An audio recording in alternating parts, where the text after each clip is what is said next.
भारत रत्न भारत का सर्वोच्च नागरिक सम्मान कला, साहित्य, विज्ञान, सार्वजनिक सेवा, खेल, इनमें जिनका सर्वोच्च उच्चतम योगदान रहा है उन व्यक्तियों को ये सम्मान दिया जाता है, ये हम सब जानते हैं। जब हम बात करते हैं फिल्म संगीत के बारे में, ये अवार्ड दिया गया है लता दीदी को और राइटफुली इसकी वो हर तरीके से हकदार है। मोहम्मद रफ़ी और किशोर कुमार, इनको ये सम्मान क्यों नहीं दिया जा रहा है और वो किस हद तक इसके हकदार है, इसके बारे में हम बिल्कुल शास्त्रीय तरीके से, साइंटिफिक तरीके से इसका एनालिसिस करेंगे। इसमें हम इमोशंस को बाजू में रखेंगे कि मुझे रफ़ी साहब पसंद है और किशोर साहब पसंद है, इसके लिए बात नहीं की जा रही है, लेकिन कम्प्लीटली साइंटिफिकली और जिस तरह से ये अवार्ड्स दिए गए हैं या दिए जा रहे हैं, क्या उसके बेस पे रफ़ी साहब और किशोर दा इसके हकदार नहीं हैं? चलो डिस्कस करते हैं। Hi friends, welcome to half ticket music. Your host Milind आपके वेलकम्स यू।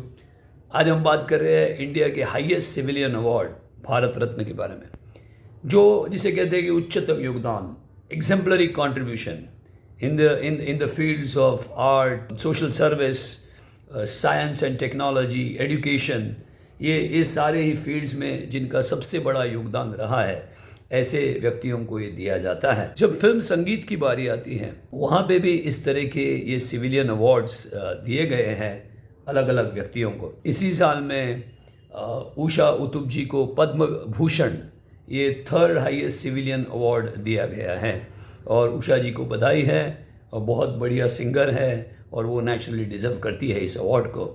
और कुछ दो तीन नाम मैं ले लूँगा। एक नाम लूँगा यशुदास जी, जो केरला के बहुत बड़े प्लेबैक सिंगर रह चुके हैं। हिंदी फिल्मों में भी उन्होंने कुछ गाने गाए और उनको पद्म विभूषण ये अवार्ड गवर्नमेंट ऑफ इंडिया ने दे दिया।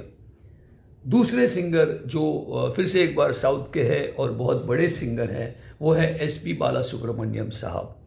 उन्होंने भी अलग अलग भाषाओं में, साउथ की भाषाओं में गाने गाए, हिंदी में भी उन्होंने गाने गाए और उनको भी पद्म विभूषण अवार्ड दिया गया है।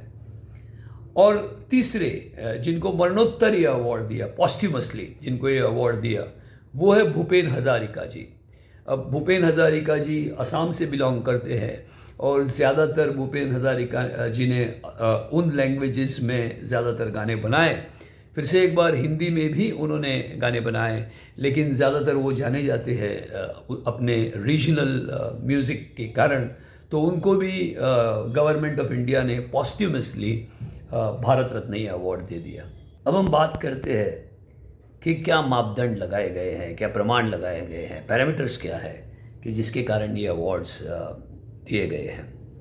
लता दीदी के बारे में तो कोई शक नहीं है, जैसे मैंने पहले ही कहा, मापदंड यही है कि लता मंगेशकर एक लेजेंड है, हज़ारों गाने गा चुकी हैं और उनके बिना फिल्म संगीत, हिंदी फिल्म संगीत के बारे में सोचना नामुमकिन है। ये प्रमाण है जहाँ तक लता दीदी का है।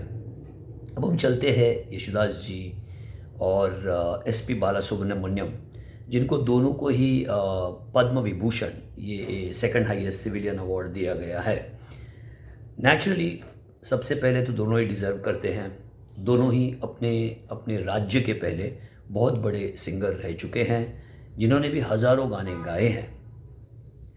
अभी इनको ये सेकंड हाईएस्ट सिविलियन अवार्ड देना, ये एक तो पहले उस क्षेत्र के संगीत का सम्मान करना है, साथ में उनका अपना एक योगदान हिंदी फिल्म संगीत में भी रहा है, उसका भी सम्मान करना है। उषा उत्तुप जी को पद्म भूषण, ये जो थर्ड हाईएस्ट सिविलियन अवार्ड दिया है, उसकी भी वजह यही है, उन्होंने भी अलग अलग भाषाओं में गाने गाए हैं। हिंदी फिल्म संगीत में भी उन्होंने बहुत पॉपुलर नंबर्स गाए हुए थे। एक अपनी स्टाइल थी गाने की, अलग स्टाइल थी, जो एक मेन स्ट्रीम, जिसको हम कन्वेंशनल सिंगिंग बोलते हैं, उससे अलग तरीके की सिंगिंग उषा जी ने की और उनको जो मिला है अवार्ड, वो भी सराहनीय है।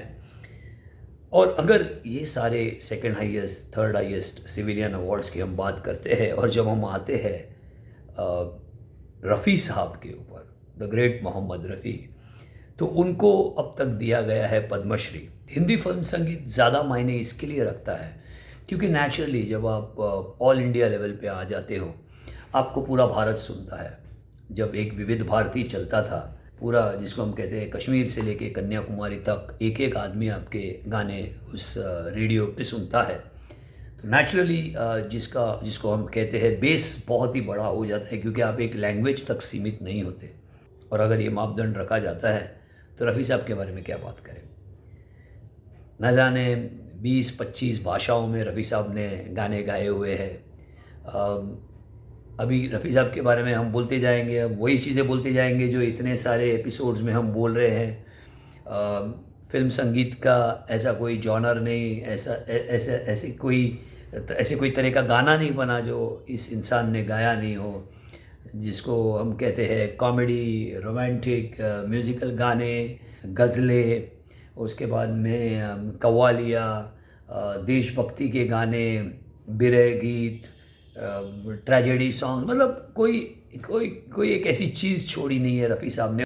तो रफ़ी साहब के बारे में ये बोलना कि रफ़ी साहब को भारत रत्न मिलना चाहिए, ये मेरे विचार से इसकी पुष्टि करने के लिए, इसके बारे में एडवोकेसी करने के लिए, वकालत करने के लिए मुझे लगता नहीं किसी भी चीज़ की ज़रूरत है। अगर फिर से एक बार कहता हूँ, with due respects to whoever जिनको ये मिला है, कि अगर इन लोगों को सेकंड हाईएस्ट सिविलियन अवार्ड मिलता है तो रफ़ी साहब को फर्स्ट हाईएस्ट सिविलियन अवार्ड मिलना, मतलब ये तो गिवन है, ये तो होना ही चाहिए। आज भी अगर आप यशुदास जी को पूछे या जैसे बाला सुब्रमण्यम साहब को पूछा गया था रफ़ी साहब के बारे में, तो वो पहली चीज़ तो ये कहेंगे कि उनको फॉलो करके ही हम लोग आए हैं। आज फिल्म इंडस्ट्री में शायद ही कोई ऐसा गायक होगा जिसने रफ़ी साहब को नहीं सुना होगा, या रफ़ी साहब जैसे बनना नहीं चाहता है। कौन नहीं चाहता है? और ये रफ़ी साहब एक मिसाल है। और सिर्फ गाने में नहीं, अगर उनकी पर्सनल लाइफ के बारे में बात करें तो फिर और ही बातें आती है कि उनके जैसा फरिश्ता इंसान तो बना ही नहीं था पूरी फिल्म इंडस्ट्री में आज तक। तो ये सारी चीज़ों में मोहम्मद रफ़ी को क्यों अवार्ड नहीं जा रहा है? और ऐसा भी नहीं है कि अवार्ड पॉस्ट्यूमसली नहीं दिया जाता है, ऐसा भी नहीं है। ये अवार्ड पॉस्ट्यूमसली भी दिया जाता है, मरणोत्तर भी दिया जाता है। अगर इन लोगों को second highest, third highest civilian awards मिले हैं तो फिर कौन सा प्रमाण है, कौन सा मापदंड है जो रोक देता है कि रफ़ी साहब को हाईएस्ट सिविलियन अवार्ड नहीं मिले? और हम इसके बारे में यूट्यूब में हमेशा सुनते हैं, award, Bharat Ratna award for Rafi साहब, मोहम्मद रफ़ी। लेकिन इसी के साथ में मैं किशोर दा के बारे में भी बोलना चाहूँगा। जब हम ऑल इंडिया की बात करते हैं, हिंदी फिल्म संगीत की बात करते हैं, पूरा भारत हिंदी फिल्में देखता है, हिंदी संगीत सुनता है। अभी रीजनल फिल्में और रीजनल संगीत भी होता है, अपनी जगह पॉपुलर होता है और होना भी चाहिए, क्योंकि इसी तरह से ये देश बना है, इसी तरह से ये देश बड़ा हुआ है। लेकिन ये चीज़ माननी पड़ेगी कि सबसे ज़्यादा अगर कोई पॉपुलैरिटी होती है तो हिंदी फिल्मों की होती है, हिंदी फिल्म संगीत की होती है। तो चाह अगर भूपेन हज़ारिका साहब जैसे जिन्होंने जो डिपार्टमेंट्स में किए हैं, उसमें मास्टर तो किशोर कुमार थे। एक आदमी जो एक एक्टर नहीं, सिर्फ एक स्टार रह चुका था, 80 के ऊपर फिल्में की, और क्या क्या फिल्में, नौकरी, बंदी, हाफ टिकट, चलती का नाम गाड़ी, आप गिनते जाइए, बाप रे बाप, भागम भाग, आशा, दिल्ली का ठग, बॉम्बे का चोर, उसके नई दिल्ली, कितनी फिल्में, एक से एक सुपर हिट फिल्में, मधुबाला जी से लेके, मीना कुमारी जी से लेके, वैजयंती माला जी, मतलब किन किन बड़ी एक्ट्रेस के साथ में दादा ने काम नहीं किया एज अ हीरो, और सुपर हिट फिल्में। ये इंसान सीरियस फिल्में बनाता भी था, खुद फिल्में प्रोड्यूस करता था, खुद फिल्में डायरेक्ट करता था, खुद फिल्मों का म्यूजिक देता था, खुद गाने लिखता था, बेकरार दिल तू गाए जा। सोचिए क्या टैलेंट भरा पड़ा था। आज चल के तुझे मैं लेके चलूँ एक ऐसे गगन के तले, ये गाना लिख सकता है, ये गाने की धुन बना सकता है, झुमरू के गानों की धुन बना सकता है। तो ये क्या लेवल का टैलेंट था जिसकी हम बात कर रहे हैं। और उसके बाद में जब किशोर दा प्लेबैक सिंगिंग में आए तो उसके बारे में आप भी जानते हैं और हम भी जानते हैं। जब तक अनफॉर्चुनेटली दादा गुजर नहीं गए तब तक वो नंबर 1 प्लेबैक सिंगर थे। लेकिन आप देखिए कि ये इंसान खुद एक multi faceted, multi talented personality था। तो अगर ये प्रमाण है भूपेन हजारिका साहब को अवार्ड देने का, तो किशोर दा को तो कब का मिलना चाहिए था। किशोर दा को तो अपनी ज़िंदगी में पद्मश्री भी नहीं मिला। खैर वो बात अलग है, उससे किशोर दा को या हमको कोई फ़र्क नहीं पड़ता। लेकिन ये कहाँ तक सही है कि ये अवार्ड फिर किशोर दा को नहीं दिया गया। और बातें सिर्फ यहाँ तक रुकती नहीं है। आप देखिए रफ़ी साहब के गुजरने के बाद और किशोर दा के गुजरने के बाद, अब उस वक्त में यशोदास साहब भी थे, बाला सुब्रमण्यम साहब भी थे, सुरेश वाडकर साहब भी थे, जो ओरिजिनल जिनकी आवाज़ थी, अपनी एक खुद की आवाज़ थी। लेकिन आगे कौन बढ़ा? आगे वही लोग बढ़े जिन लोगों ने इन दोनों को कॉपी किया या इंस्पायर हुए, जो भी आपको बोलना है। वही लोग आगे बढ़े, या तो वो शबीर कुमार थे, या मुन्ना अजीज़ थे, या आगे चल के सोनू निगम थे। यही लोग आगे बढ़े। और दूसरे साइड पे कौन थे?